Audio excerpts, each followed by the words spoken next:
Hey guys, and welcome back to FPL TV's Point Predictor, the series where I predict 5 FPL players that I believe are guaranteed to score 4 points or more in the upcoming Fantasy Premier League game week. However, to keep things interesting, I've got to include one defensive option, as well as one midfield and one forward option who are both valued below the price of 8 million. Also, I can only select one player per team. If you're enjoying the series, then please let me know by hitting the like button and be sure to subscribe to the channel for weekly FPL videos.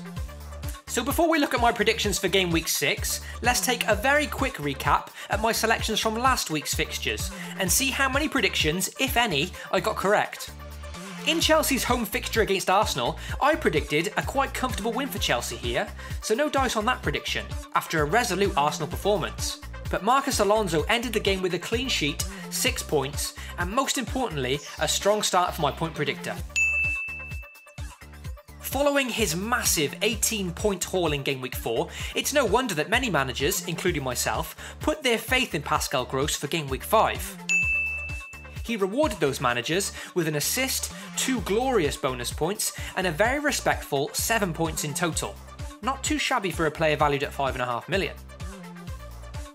Mohamed Salah once again showed his excellent value for money, bringing home a third double-digit return in as little as 5 game weeks. He's certainly the standout Liverpool option at the moment, especially in Sadio Mane's absence.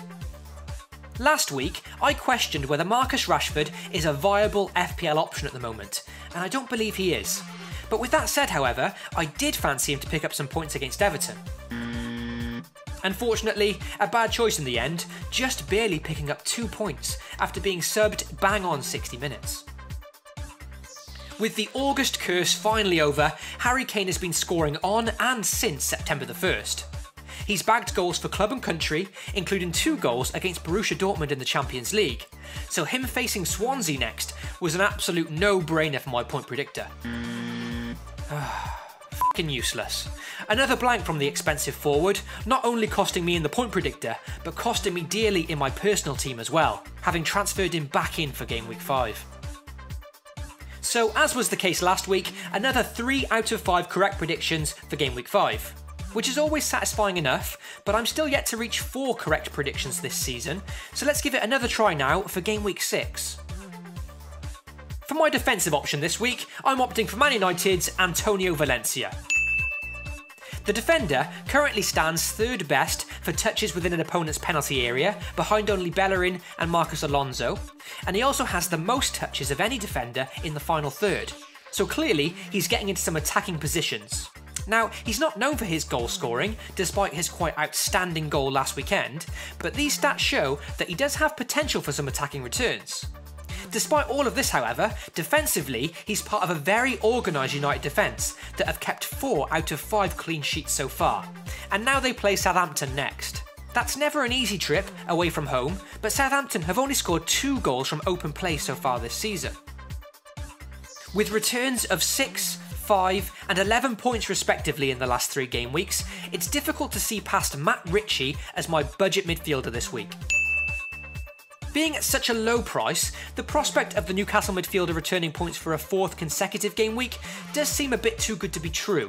But the stats don't lie, and with 3 wins in a row for his side, Ritchie being on corners and penalties, and with a favourable fixture against Brighton next, he does seem like the standout choice for the budget midfielder option this game week. For my midfielder of any value, I'm opting for Alexis Sanchez of Arsenal. With no stats to go off for this season yet, his record in previous years speaks for itself.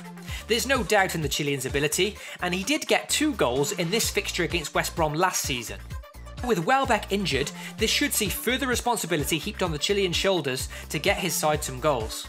I am filming this prior to Arsenal's League Cup game on Wednesday evening, so providing that he's rested and avoids injury there, I believe that West Brom at home is an excellent opportunity for him to emerge as a real FPL headache for us managers. With just 2 strikers under the value of 8 million scoring last weekend, the budget forward option is proving to be a very tricky category so far this season, and it's no different again for game week 6. During the filming of this, I've changed my mind about 3 times, juggling between Chris Wood, Wayne Rooney and Jermaine Defoe. In the end, I've opted for Burnley's new man Chris Wood. With 2 goals in his first 3 games for Burnley, it's fair to say that he's hit the ground running for his new side, and out of the 3 names mentioned, he's probably the player with the most confidence right now. Burnley haven't been prolific at home yet this season, but they were almost unbeatable there last year, and in general, this season has been quite impressive, managing to pick up some points against Chelsea, Liverpool and Spurs so far. And that leaves me with my striker of any value, and I've selected the pretty obvious Sergio Aguero. It almost seems so obvious that it'll probably end up backfiring. Knowing Pep Guardiola, he'll probably end up dropping the world-class striker just to troll us FPL managers. Even so, it's simply impossible to look any further than Aguero for Game Week 6. Not only did he bag 3 goals and an assist in his last outing, but he now faces Crystal Palace at home. Quite simply, a mouth-watering fixture, with his opponents losing all 5 of their opening games, failing to score a single goal and conceding 7 goals in the process. When Sergio Aguero isn't finding the back of the net, he's also contributing with assists, having 2 on the board already and leading the charts for chances created by any striker in the league. And that wraps up my point predictor for Game Week 6. As always, if you're enjoying the series and I get to subscribe to FPL TV, then please consider doing so and showing your support for the channel. Feel free to take part in the point predictor yourself by commenting your own 5 selections in the comments below. Good luck to you all for Game Week 6, thank you as always for the support, and don't forget to FPL responsibly.